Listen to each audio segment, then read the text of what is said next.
خود آگاہ ہے، اور اگر خدمات کا عملی سلسلہ لیا جائے عام معیار کے مطابق بھی، تو یہ سلسلہ دراز تو 1908 سے شروع ہوتا ہے ڈاکٹر صاحب، جب وہ طالب علمی کی حیثیت میں لندن میں بیٹھے ہوئے تھے۔ اس زمانے میں سید امیر علی مرحوم نے آل انڈیا مسلم لیگ کی برٹش کمیٹی کی تشکیل کی تھی، تو ڈاکٹر اقبال اس کی مجلس عاملہ کے رکن منتخب ہوئے تھے 1908 میں، اور 1938 تک ان کی ساری زندگی جو ہے وہ اسی شاہراہ پر چلتے ہوئے گزری گئی ہے۔ اس کے لیے ہمارے پاس، میں نے عرض کیا تھا کہ بہت بند کتابیں ہیں، لیکن اتفاق سے ایک کتاب میری نظر سے گزری، محمد احمد خان صاحب کی یہ کتاب ہے اقبال کا سیاسی کارنامہ۔ 1000 صفحے کی بڑی تحقیق کی کتاب، 1000 صفحے کی، اور اس میں اقبال کی زندگی کے سیاسی کارناموں کا تذکرہ کیا ہوا ہے۔ اتنے تھے زیادہ تعداد میں بھی وہ کارنامے، ان کی عظمت تو اور بات۔ اور عاشق حسین بٹالوی کی وہ کتاب، اقبال کی زندگی کے آخری 2 سال، عجیب و غریب حالت کیا تھی۔ بینائی جا چکی تھی حضرت علامہ کی، گلا بند ہو چکا تھا، ضیق النفس کے حملے اس شدت سے ہوتے تھے کہ ہم نے دیکھا خود کہ اس میں وہ بالکل نیم مردہ ہو جایا کرتے تھے، بے ہوش ہو جایا کرتے تھے۔ یہ آخری 2 سال تھے اقبال کی، اور اس آخری دور میں انہوں نے عملی سیاست میں وہ کارنامے سر انجام دیے، اور پنجاب میں مسلم لیگ کو زندہ کیا، یونینس جیسی جماعتوں کو شکست فاش دی۔ یہ سارا کچھ اس حالت میں کیا کہ وہ چند سانس بھی آسانی سے نہیں لے سکتے تھے۔ یہ تھی عملی زندگی اقبال کی۔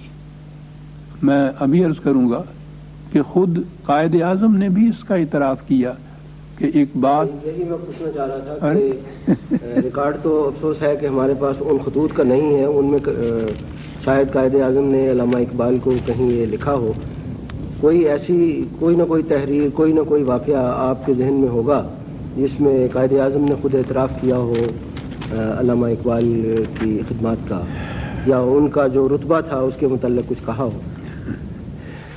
ڈاکٹر صاحب کوئی نہ کوئی بات آپ کیا کہتے ہیں، اس کے لیے تو ہم باہر بیٹھے ہوئے۔ اقبال اور قائد اعظم جب ایک محفل میں یوں کہ یہ سامنے آتے ہیں تو وہ جو کہتے ہیں کہ شاہاں بشاہاں ببخشند، اقبال نے قائد اعظم کے متعلق کیا کچھ کہا اور قائد اعظم نے اقبال کے متعلق کیا کچھ کہا، یہ تو ایک عجیب داستان ہے۔ کیوں نہ میں پہلے یہی کہوں، یہی عرض کروں کہ اقبال نے قائد اعظم کے متعلق کیا کہا، کیونکہ ہم اور اس کے بعد انہوں نے کیا کہا۔ مارچ 1940 میں بزم اقبال کا سالانہ اجلاس تھا۔ میں عرض کروں، آپ نے تو پہلا جو ہوا تھا مسلم بردرہڈ کے زیر اہتمام 1938 اس کا ذکر کیا۔ یہ جو ایام اقبال تھے، مجھے سعادت حاصل ہے، میں ان میں شریک ہوا کرتا تھا۔ اس اجلاس میں سر عبد القادر مرحوم نے علامہ اقبال کے ایک خط کے کچھ حصے پڑھ کر سنائے جو انہوں نے ایک دوست کے خط کے جواب میں بستر علالت سے 1935 میں لکھا تھا۔ اس دوست نے علامہ کی صحت کی دعا کی تھی، اور انہوں نے لکھا تھا، میرا وقت پورا ہو چکا ہے اور میرا پیغام ملت تک مکمل صورت میں پہنچ چکا ہے۔ میرے لیے صحت کی دعا مانگنے کے بجائے آپ قائد اعظم محمد علی جناح اور کمال اتا ترک کے لیے درازی عمر کی دعا کیجیے کہ انہیں ابھی اپنا مشن پورا کرنا ہے۔ اللہ اکبر۔ 1935 میں پنڈت جواہر لال نہرو ان سے ملنے کے لیے آئے، تو اب تو مرحوم ہے میاں افتخار الدین، کچھ کہنا نہیں چاہیے، زندہ ہوتے تو میں یہ کہتا کہ نہیں، کچھ نہیں کہوں گا۔ وہ اقبال، وہ غالب کا شعر یاد آتا کہ میری جو شامت آئی اور اٹھا اور اٹھ کے قدم میں نے پاسباں کے لیے، میں یہی کہوں گا کہ وہ ساتھ آ گئے جواہر لال نہرو کے قائد اعظم کی خدمت میں۔ بڑی بلند پایا سیاسی گفتگویں ہو رہی تھی، تو میاں صاحب نے علامہ سے کہا کہ علامہ صاحب ہم تو جب موازنہ کرتے ہیں تو دیکھتے ہیں کہ آپ قائد اعظم سے کہیں آگے ہیں، تو آپ مسلم لیگ کی قیادت اپنے ہاتھ میں کیوں نہیں لے لیتے؟ اس پر لکھا ہے سام جو وہاں تھے گواہ کہ تمتما گیا چہرہ قائد اعظم کا، علامہ اقبال کا معاف رکھیے گا، اٹھ کے بیٹھ کے اس حالت کے اندر اور کہنے لگے کہ میاں صاحب کیا آپ مجھے قائد اعظم سے بھڑانا چاہتے ہیں؟ الفاظ تھے میں تو مسٹر جناح کا ایک معمولی سپاہی ہوں۔ اقبال مسٹر جناح کا معمولی سپاہی، اور اب آئیے کہ قائد اعظم نے اقبال کے متعلق کیا کہا۔ اقبال کے متعلق انہوں نے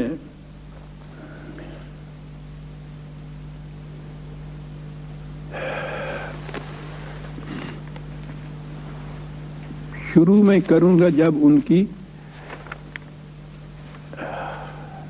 معاف رکھیے گا ان کی وفات پر جو تعزیت کا پیغام بھیجا تھا، سب سے پہلا پیغام وہ تھا، اس میں انہوں نے کہا تھا کہ مجھے سر محمد اقبال کی وفات کی خبر سن کر سخت رنج ہوا۔ وہ عالمی شہرت کے ایک نہایت ممتاز شاعر تھے اور ان کی شہرت اور ان کے کام ہمیشہ زندہ رہیں گے۔ ملک اور مسلمانوں کی انہوں نے اتنی بہت سی خدمات سر انجام دی ہیں کہ ان کے ریکارڈ کا مقابلہ عظیم ترین ہندوستانی لیڈر کے ریکارڈ سے کیا جا سکتا ہے جو کبھی پیدا ہوا ہو، جو کبھی پیدا۔ حال تک وہ پنجاب کی صوبہ پنجاب کی مسلم لیگ کے صدر تھے، جبکہ ایک غیر متوقع علالت نے انہیں استعفے پر مجبور کر دیا۔ وہ کل ہند مسلم لیگ کی پالیسی اور پروگرام کے حامل تھے، اور اگلے الفاظ ہیں جن کی خاطر میں نے اس پیغام کو دہرایا کہ میرے لیے وہ ایک رہنما تھے۔ انگریزی میں یہ تھا گائیڈ کہا ہے۔ قائد اعظم انہیں اپنا گائیڈ یا رہنما تصور کرتے تھے، دوست اور فلسفی۔ تاریک ترین لمحوں میں جن میں سے مسلم لیگ کو گزرنا پڑا، وہ چٹان کی طرح قائم رہے اور ایک لمحے کے لیے بھی کبھی متزلزل نہیں ہوئے۔ دسمبر 1938 میں آل انڈیا مسلم لیگ پٹنہ کے اجلاس میں انہوں نے فرمایا تھا کہ علامہ اقبال کی وفات مسلمانان ہند کے لیے ایک ناقابل تلافی نقصان ہے۔ مسلم لیگ ان کی وفات پر پہلے ہی اظہار تعزیت کر چکی ہے۔ وہ میرے ذاتی دوست تھے اور ان کا شمار دنیا کے عظیم شاعروں میں ہوتا ہے۔ وہ اس وقت تک زندہ رہیں گے جب تک اسلام زندہ رہے گا۔ اللہ اکبر۔ ان کی بلند پایہ شاعری مسلمانان ہند کی تمناؤں اور آرزوؤں کی ترجمان ہے۔ وہ ہمارے اور ہماری آنے والی نسلوں کے دلوں میں تازہ روح پھونکتی رہے گی۔ اور انہوں نے 1940 کے یوم اقبال کی صدارت کرتے ہوئے، جس کا میں نے ابھی ذکر کیا ہے، یہ کہا تھا کہ اقبال میرا پرانا دوست تھا۔ آپ جانتے ہیں کہ آل انڈیا مسلم لیگ ابتدا میں ایک نظری سی ایکیڈیمک سی جماعت تھی۔ 1936 میں ہم میں سے بعض نے خیال کیا کہ اس جماعت کو صحیح پارلیمانی جماعت میں بدل دیا جائے۔ جب میں اپریل 1936 میں پنجاب آیا تو پہلا شخص جسے میں ملا وہ اقبال تھا۔ میں نے اپنے خیالات ان کے سامنے پیش کیے، انہوں نے فوراً لبیک کہا، اور اس وقت سے تا دم مرگ وہ میرے ساتھ مضبوط چٹان کی طرح کھڑے رہے۔ علامہ اقبال عظیم انسان اور بلا شبہ بہت بڑے فلاسفر تھے۔ جب تک مشرقی زبانیں موجود رہیں گی اقبال کا کلام زندہ رہے گا۔ وہ خود ہندوستانی تھے لیکن دنیا میں شاعر اعظم کی حیثیت سے متعارف تھے۔ انہوں نے مسلم سیاسی شعور بیدار کرنے میں گراں بہا خدمات سر انجام دی ہیں۔ اور اس کے بعد کہا تھا کہ شعراء قوم میں زندگی پیدا کرتے ہیں۔ ملٹن، شیکسپیئر، بائرن وغیرہ نے قوم کی بے بہا خدمات کی ہیں، لیکن جہاں تک اسلام کا تعلق ہے اقبال نے سب سے زیادہ خدمت کی ہے۔ کارلائل نے شیکسپیئر کی عظمت کا ذکر کرتے ہوئے، بڑی گہری بات ہے راب صاحب، کارلائل نے شیکسپیئر کی عظمت کا ذکر کرتے ہوئے ایک انگریز کا ذکر کیا ہے کہ اسے جب شیکسپیئر اور دولت برطانیہ میں سے کسی ایک کو منتخب کرنے کا اختیار دیا گیا تو اس نے کہا کہ میں شیکسپیئر کو کسی قیمت پر نہ دوں گا۔ اور قائد اعظم نے کہا کہ گو میرے پاس